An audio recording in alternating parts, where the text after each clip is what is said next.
Hello friends, I am Prince Paray. Today I am discuss about decline of new Cold War and end of Cold War.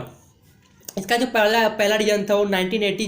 और से जो 1990s का जो Moscow conference हुआ था USA और USSR के न्यू प्रेसिडेंट के बीच में, जहाँ पे उन्होंने ये डिसाइड किया था कि वो एक दूसरे की इकोनॉमी को प्रमोट करेंगे और न्यू कोल्ड वॉर को रिस्ट्रिक्ट करने की कोशिश करेंगे।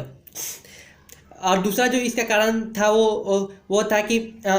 यूनिफिकेशन ऑफ बर्लिन वॉल, जो कि 1970s में बना था, जो कि यूएसएसआर और यूएसएसआर को यूएसए, यूके और फ्रांस से अलग कर रहा था। इसका मेन मोटिव ये था कि जो वेस्ट के लोग थे वो ईस्ट की तरफ ना जा पाए। इसको 1990s में जो यूएसएसआर के न्यू प्रेसिडेंट थे गोर्बाचोव, उन्होंने उसको तोड़ दिया और एक यादगार के रूप में छोटा सा पार्ट उस जर्मनी में उसको छोड़ दिया, ताकि जो नेक्स्ट जनरेशन है वो ये देख पाए कि जो वॉर है वो बहुत ही खतरनाक होती है। और वहाँ पे जो लिबर्टी, फर्टर्निटी और इक्वालिटी का नारा लगाया गया। तीसरा जो कारण है वो जो 1978 में जो अफगानिस्तान में यूएसएसआर ने अटैक कर दिया था, तो 1979 में यूएसए ने भी वहाँ पे अपनी आर्मी भेज दी थी ताकि वो उसको रोक पाए। तो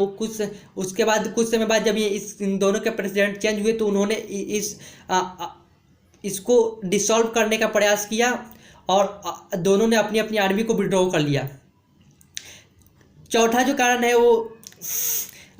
रोमन रेगन्स स्पीच है, जिसमें कि जो गोर्बाचोव थे यूएसएसआर के न्यू प्रेसिडेंट, उन्होंने जो 21 मील्स की जो बर्लिन वॉल थी, जो कि 63 किलोमीटर तक फैली हुई थी, उसको तुड़वा दिया और अपनी जो आंतरिक जो कंट्रोवर्सी थी उसको रिसॉल्व करने का प्रयास किया। और उसका जो एक छोटा सा पार्ट छोड़ दिया ताकि जो नेक्स्ट जनरेशन है वो देख पाए कि वॉर बहुत ही खतरनाक होता है, वॉर के दुष्परिणाम बहुत ही डेंजरस होते हैं। पांचवा जो इसका रीजन था वो था कि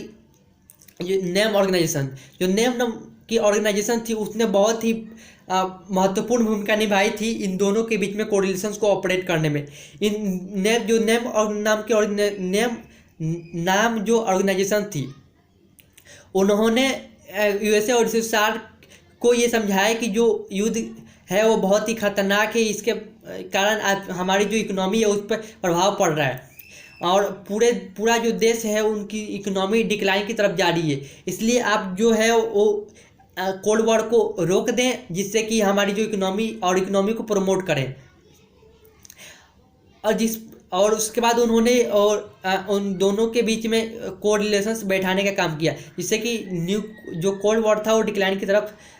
जाने की स्थिति में आ गया। और जो पांचवा इसका कारण है वो last date of new cold war, जिसमें कि जो फर्स्ट फेज था 1947 टू 1953,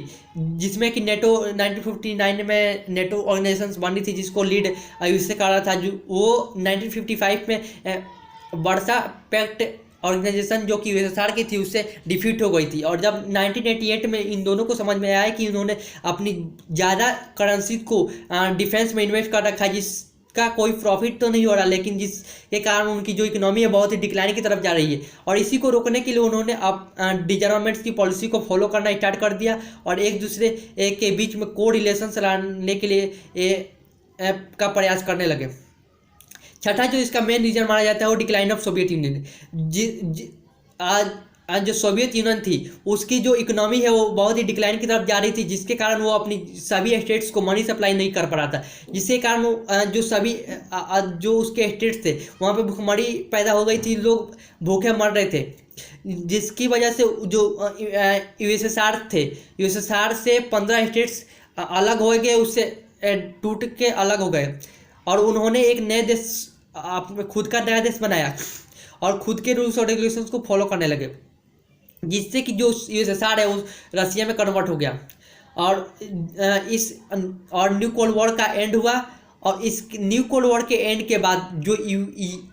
यूएसएसआर था उसकी जो इकोनॉमी थी वो बहुत ही डिक्लाइन की तरफ जाने लगी, लेकिन जो यूएसए था वो एक सुपर पावर के रूप में इमर्ज हुआ। That's all, thanks for listening carefully.